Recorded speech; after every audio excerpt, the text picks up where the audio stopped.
Jeffrey is in the most boring lesson of the day. Maths. I hate maths. This is so boring. He puts his head on his desk and begins to daydream about becoming rich and successful. Jeffrey did this every single day when he was in school. So how do you think his life turned out?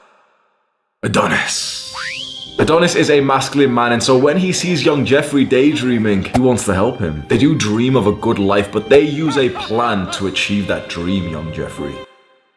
Today I'm going to show you how a masculine man thinks. Planning to record this video just made me freeze for a second, and I realized how important this work is. Because it seems like a vague topic of, how a masculine man thinks, but this isn't something that you've ever been taught before, is it? You've never once had a class on this. You had classes in school about the mitochondria as the powerhouse of the cell, or some stuff that will get us cancelled if we talk about how crazy it is, but you were never taught this stuff before. And if you were part of the unfortunate majority of young men who didn't have masculine role models, then you probably have no idea how a masculine man actually thinks. So I'm going to tell you from my understanding, as I've went through my own journey of being more masculine, what the transformation has been in the thoughts that I have in my mind. This isn't much of a clickbait video, and it's not going to be that entertaining or that valuable. This isn't like a top 7 ways to get girls, which is going to get loads of views. But if you are here and you sit and watch all of it, you're probably more of like the intellectual, more intelligent than like the people who need the Andrew Tate shorts. Like, Andrew Tate destroys the feminist, yes!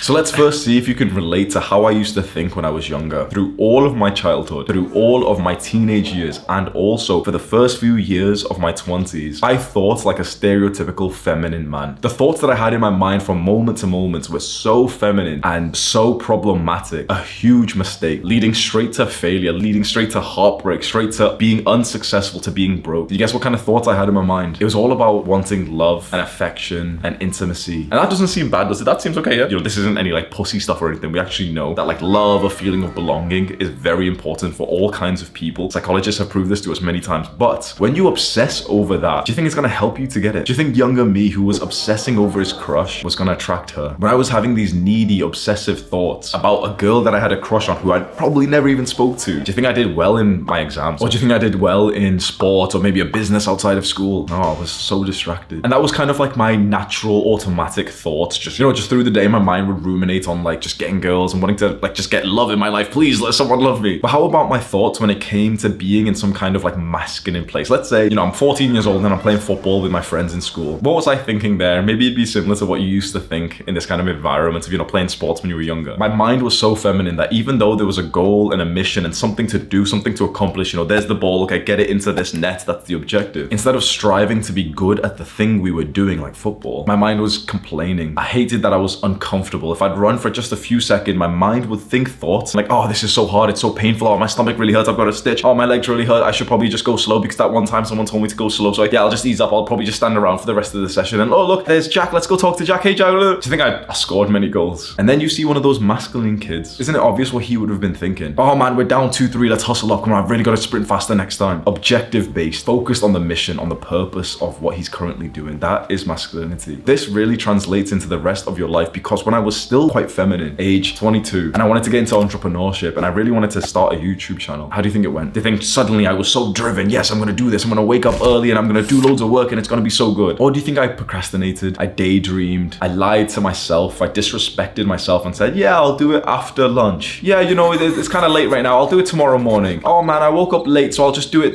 later on. Yeah, after the gym. Excuses, excuses, excuses. One of the best parts of becoming more masculine is that your brain just makes and also accepts less excuses from yourself. And I'm not some like ultra masculine uber chad, really like clued in guy. I'm new to being masculine myself, and 25 years old. I'd say I've been masculine for maybe 1 to 2 years, because it just never was in my mind. It's not one of those things that you got a class in school. It's not one of those things that the world tries to tell you to be. In fact, the world pushes you away from this. Because haven't you heard this from childhood that, being a man is toxic, that thinking like a man is toxic? Just today I've had a realization that I have mentioned before on camera, and it's a very controversial take, but it is absolutely the truth. A huge part of masculinity and having these masculine thoughts in your mind is that about sex. And not so much about obsessing it and needing it, but to appreciate the beautiful women that you come across. You've heard for so long that you shouldn't sexualize women, that they're not objects, they're not sex objects for you to stare at and everything. It sounds really odd for me to tell you that that's not really good advice. That really the good advice that will give you so much more love and connection in your life, it's to actually feel completely fine, comfortable, confident in sexualizing women. It's a big important part of masculinity. Now that I've kind of said it like that, it kind of seems like common sense, doesn't internet, if you were a masculine man, you'd naturally just sexualize women. Now, they've told you not to do this, that it's evil, that you're a bad person for this. But mark my words, a woman might say that she doesn't want men to sexualize her, but that same woman will sleep with a guy who sexualizes her. You see, this is just one small issue where what you've been told isn't actually what will work to give you a good life. And there's definitely going to be people watching this thinking, yeah, see, Hamza's a rapist. He just said, they're going to take this the wrong way, but you can see what I'm saying here. I'm not saying to be weird or to obsess over getting laid or to like stare at a girl and make her uncomfortable. But if you do want to pursue something with a woman, she needs to kind of see it in your eyes that you want her physically, that you want her emotionally, spiritually, sexually, that she needs to see this. And so when she sees you with so much conditioning that you like, you're kind of scared to even look at her body, you're scared to compliment her, she puts you in one of two categories, Jeffrey or Adonis. And which one do you think she's going to put you? If you're like this very timid guy who's like, so modest, yeah, like I'm a male feminist, I don't care about sex. This doesn't mean that you have to be a degenerate. This doesn't mean that you have to be like sex obsessed or anything. But a healthy masculine man finds the sexual and romantic sides of his life incredibly important. And even if, for example, let's say you're waiting for marriage, you should still feel this core masculine energy inside of you that wants to get women. You don't need to indulge in it, but it's important to have these thoughts and this feeling and to just harness that energy into something productive. Because so many guys, so unfortunately, have believed the lies that we've been told for all of our lives, which I don't blame them for, because when everyone's telling you, yeah, act this way, don't be masculine, you're a rapist. Well, I can't blame some young Jeffrey who believes that, can I? I don't know if this is common sense to you, but this was almost like a realization for me of how beautiful work like this is, where you can go online and you can hear essentially the thoughts, right? The words of other guys. And if you want to be like those other guys, it may be absolutely life-changing for you to consume their content. Maybe you've already thought to yourself that what you've learned from me has been quite valuable. When you really think about what this is